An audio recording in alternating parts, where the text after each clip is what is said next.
Welcome into Bengals Breakdown. I am your host, Stone Shields. On today's show, we're going to get set up for preseason week 2, Bengals versus Bears. And again, I'm doing a little solo producing here, so if you see me look down at the screen, just hang with me here. Chris is having an off day today, so I am by myself. But on today's show, we are going to be looking at those Cincinnati Bengals as they get ready to square off against the Chicago Bears, and I will give you 10 guys that you need to keep an eye on for that game coming up on Saturday. But before we do that, make sure you give me a follow over on Twitter at StoneShields_, posting all of our content over there to my Twitter. You'll see some highlights there, and of course all of our videos will be posted there as well. And when Bengals breaking news hits, we'll have you covered there on my Twitter as well. So help me out. We're trying to get to 400 followers by the end of the month. So it would mean a great deal if you give me a follow. That's at StoneShields_ on Twitter. And like I mentioned on today's show, we're going to be taking a look at 10 players to watch during the Bengals preseason game against the Bears. We did that last week when they squared off against the Tampa Bay Buccaneers, and we had some good success with that. I think a lot of people enjoyed that video, so we're going to do it here again when the Bengals get ready to take on the Chicago Bears in week 2 of the NFL preseason. Bengals going on the road in this matchup, so a little bit different than last week, of course, but nonetheless a big game for Cincinnati. So without further ado, let's hop right into it with our first player to watch, who is Logan Woodside, third-string quarterback for the Cincinnati Bengals. Thought he played really, really well for the Bengals against Tampa Bay week 1 of the preseason. Now, I think people might need to pump the brakes a little bit. I've seen some people out there online that are saying, oh, if he keeps this up, he might be able to go out there and take that backup quarterback job away from Jake Browning. Now, these are his numbers from the other night, 8 of 12, 149 yards, and a touchdown. Did a really nice job. I thought he had a lot of composure out there for the Cincinnati Bengals, and I really liked his body language. That was one of the big knocks I had on Browning. It looked like he was just kind of down in the dumps. He was barking at some teammates, and that's not what you're looking, especially out of your backup quarterback. So I thought Logan Woodside checked all the boxes for Cincinnati last week, but let's see if he can repeat his performance this week against the Chicago Bears and get it done again for Cincinnati, and I'm sure he will get more playing time on Saturday. So that leads us to the pinned comment of today's show. What is your confidence level in Logan Woodside? Go ahead and scale it for us down in the comments section. You think that was kind of a fluky performance last week, or is that something that he can back up in Chicago this weekend? So if that ad comes here on YouTube, you know the drill by now. Take advantage of it. Get down in the comments section and let us know what you think at the pinned comment of today's show. Second guy to keep an eye on Saturday, Dax Hill. Another guy that really balled out for Cincinnati. I think a lot of people thought that DJ Turner was kind of separating himself from Dax Hill in terms of that cornerback 2 spot. But after last Saturday, Dax Hill put his name right back in the hat, and he was even getting reps with that first team on Monday at practice. So really looking forward to seeing Dax Hill back in action for the Bengals, and we will see how he fares on Saturday night. I thought he really looked the part for Cincinnati. Obviously, he's a bigger guy coming from that safety position. He looks really big at that cornerback spot. Thought he looked really athletic, showed off his ball skills with 3 PBUs last game, and we'll see if he can kind of do that performance over again coming up on Saturday against the Bears. Now, I put DJ Turner on this list as well just because I feel like when you talk about Dax Hill, you also have to talk about DJ Turner and vice versa. Now, I don't expect the Bengals starters to play, but DJ Turner could be an exception to that rule. So he's a guy that we might not see on Saturday. Certainly going to get a lot of, certainly got a lot of work at the Bengals joint practice with the Bears, but we'll see if he is out there at all during the preseason game. Certainly going to see Dax Hill, but not exactly sure if we will see DJ Turner. I would play him just so you can kind of get a look at that cornerback 2 battle again up close, but we'll see what Zac Taylor, Lou Anarumo, and the staff as a whole decides in that regard.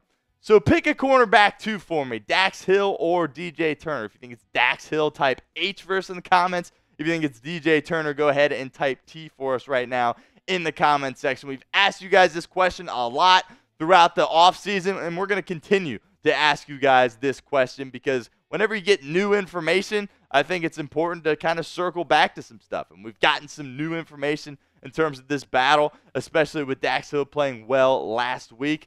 So let us know if your thoughts have changed on this battle, but give us your opinion. Sound off for us in the comments section of today's video. Another guy to keep an eye on, had to put Jermaine Burton on this list for the Cincinnati Bengals, right?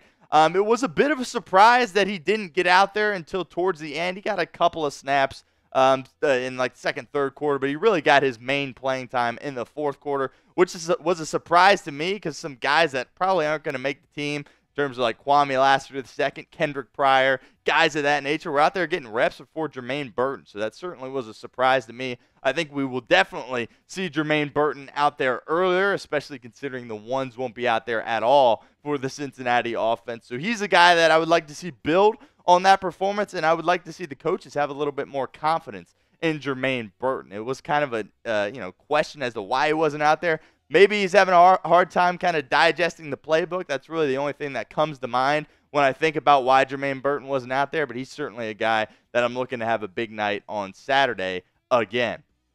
Zach Carter. This is a guy that we've been very hard on throughout the entirety of the offseason, right? Zach Carter is a guy that it really just hasn't, worked out thus far in terms of his tenure in the NFL. Again, I've been very hard on Zach Carter, and he wasn't very good against the Buccaneers week 1 of the preseason. But they're going to need him to step up because they're really thin at really the entirety of their defensive line, but really that interior in particular. So really looking for Zac Carter to do something, step up, and prove that he has a little bit of ability in him and could potentially make an impact for Cincinnati in 2024. Last week we had Maema Njongmeta on our players to watch list, and don't want to pat ourselves on the back too much here, but he certainly went off in the Bengals preseason game. He's right back on our players to watch list, and when Paul Dehner Jr. put out his 53-man roster projection, he now has Maema Njongmeta in the Bengals 53-man roster, and we kind of predicted that here at Bengals Breakdown. Really like what we saw from Njongmeta. Biggest thing, he's got to do it again. You can't just go out there, play one good game, and expect to make the team. This is something he's going to have to do over the next 2 games for Cincinnati in terms of really giving him a chance at making the roster for the Bengals, right? He's a kid that's out of Wisconsin, undrafted guy, and he really stuffed the stat sheet at Wisconsin as well, and that's certainly what he did Saturday night with the Bengals against Tampa Bay. Really was just flying around, making all kinds of plays out there for Cincinnati, and it just seemed like he was involved with every single play when he was out there on the football field. So certainly looking forward to see Njongmeta back in action and expecting another big game for him on Saturday. I want to give a shout out to our friends over at Fanatics and let you guys know that the Amarius Mims rookie jerseys are available. Really was heartbreaking news that he's going to be sidelined here with that strained pec, but still can support the Bengals' first-round pick in Amarius Mims. Head over to Fanatics, get you an Amarius Mims rookie jersey. That's chatsports.com/Amarius Mims. Again, really hoping he can come back and have a significant impact for the Bengals. I think he was a guy that Cincinnati really thought could go out there and be a guy week 1 for them, and Zac Taylor hasn't really written that off yet, so to speak, but we'll see if he's able to get out there soon. But go get your Amarius Mims rookie jersey. That's chatsports.com/Amarius Mims. Another guy I'll have my eye on, another wide receiver, Shedrick Jackson for the Cincinnati Bengals.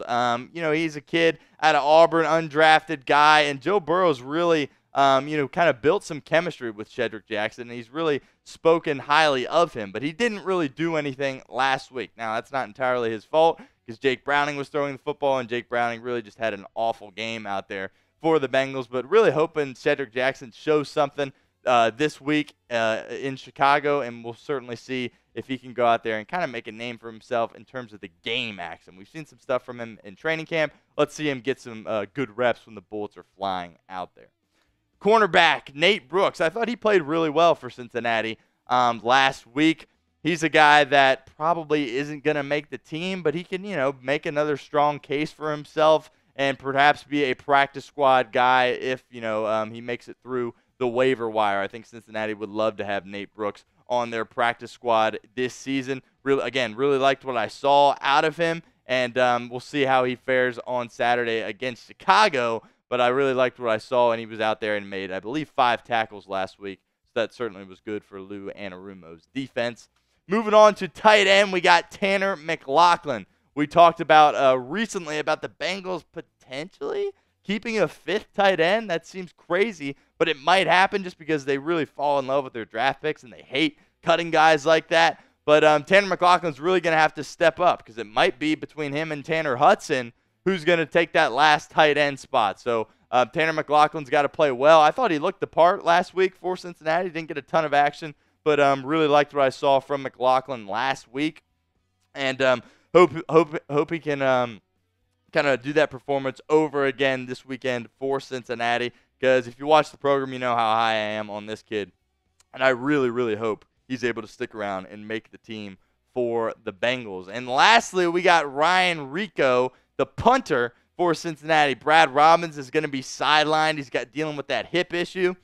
So this gives Rehkow a good opportunity to go out there and assert himself as that lead punter for Cincinnati. And I think he's going to be that guy. That's what Daner predicted the other day, that the Bengals would be going with Rehkow ultimately when it came to their punter battle. The guy's got a massive leg. I thought he played well last Saturday. Again, he's got to kind of string another performance together, help gain the confidence of Darren Simmons, and really go out there and try to play well and also be an effective holder.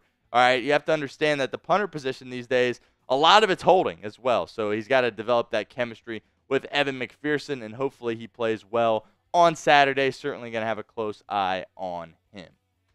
Before we get out of here, I want to remind you guys to subscribe to our channel if you have not done so already. We will have our second watch party this Saturday at 12:30, so you don't want to miss that. We had a ton of fun on last Saturday against the Buccaneers and hoping to kind of have just as much fun, if not more, this coming Saturday against the Bears. So don't miss out. Hit that sub button. That's youtube.com/BengalsTV.